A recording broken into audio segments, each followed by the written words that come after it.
আলি আই লিগাঙৰ কাৰণে মই দেশবাসীলৈ আৰু বিশেষভাৱে মিচিং জনগোষ্ঠীৰ সমূহ ৰাইজলৈ মই শুভেচ্ছা জ্ঞাপন কৰিছো আৰু এটা শুভ সংবাদ দিব বিচাৰিছো যে আজি যোৱা প্ৰায় আমি এবছৰ ধৰি অসমৰ জনজাতীয় ভাষাসমূহক জনগোষ্ঠীয় ভাষাসমূহক মাধ্যম হিচাপে প্ৰয়োগ কৰাৰ কাৰণে আমি বহুতখিনি কাম কৰি আহিছিলো আৰু যাৱতীয় সকলো প্ৰস্তুতি সম্পূৰ্ণ কৰাৰ পাছত 2025-26 বৰ্ষত 200খন বিদ্যালয়ক মিচিং ভাষাৰ পাঠদান আৰম্ভ কৰাবৰ কাৰণে আজি আমি এটা অধিসূচনা জাৰি কৰোঁ। আজিৰ এই পবিত্ৰ দিনটোতে অসম চৰকাৰে ত্ৰিভাষিক সূত্ৰ লৈ প্ৰাথমিক পৰ্যায়ত ক্লাছ 1ৰ পৰা 5লৈকে মিচিং ভাষাত পাঠদান মিচিং মাধ্যম হিচাপে বিদ্যালয় প্ৰয়োগ কৰিব। ত্ৰিভাষিক সূত্ৰ মতে ইয়াৰ লগে লগে সমান্তৰালভাৱে অসমীয়া আৰু ইংৰাজীও শিকোৱা হ'ব। ক্লাছ 6ৰ পৰা 6, 7, 8 আপাৰ প্ৰাইমেৰী স্কুলত কোনো ছাত্ৰ ছাত্ৰীয়ে মিচিং ভাষাত ইচ্ছা কৰিলে তেওঁ ঐচ্ছিক বিষয় হিচাপে অধ্যয়ন কৰিব পাৰিব। 9-10তো ইলেক্টিভ ছাবজেক্ট হিচাপে মিচিং ভাষাৰ অধ্যয়ন কৰিব পাৰিব।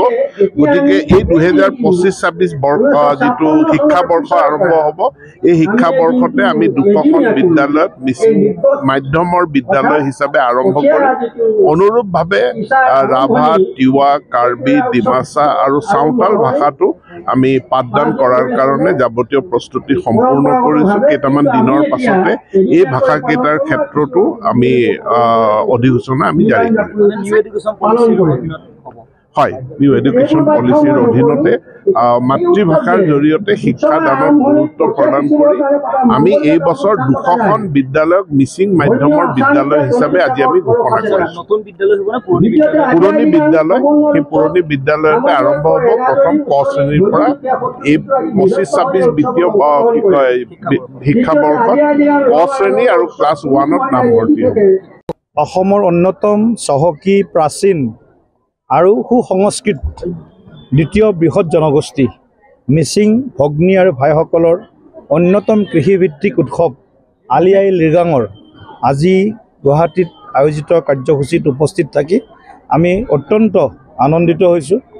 আমাৰ জনগোষ্ঠীটোৰ যি বাৰেৰহণীয়া সাংস্কৃতিক যিটো দিশ তাৰ এক ঝলক আমি দেখিবলৈ পাইছোঁ আৰু অসমৰ অধিক শৈক্ষিক বা সকলো ক্ষেত্ৰত ক'ব গ'লে মিচিং জনগোষ্ঠীটোৱে এটা অভূতপূৰ্ব আৰু অত্যন্ত গুৰুত্বপূৰ্ণ অৰিহণা যোগাই আহিছে অসমখনক আগবঢ়াই নিয়াৰ ক্ষেত্ৰত।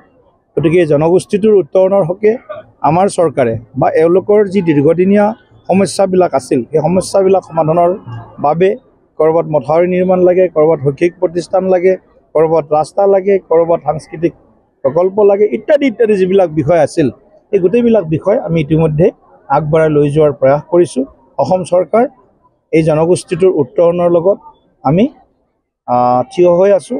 তেওঁলোকক আগবঢ়াই লৈ যোৱাৰ কাৰণে আমি সংকল্পিত হৈ আছোঁ আৰু লগে লগে আমাৰ দলেও এই জনগোষ্ঠীটোৰ উত্তৰণৰ কাৰণে আগন্তুক দিনত চৰকাৰে যি পদক্ষেপ ল'ব বা চৰকাৰক আমি যি এওঁলোকৰ অভাৱ অভিযোগ বা দাবীসমূহ থাকিব সেইসমূহ আমি উচিতভাৱে চৰকাৰক ৰূপায়ণ কৰাৰ কাৰণে আমাৰ ফালৰ পৰা আমি আহ্বান জনাম।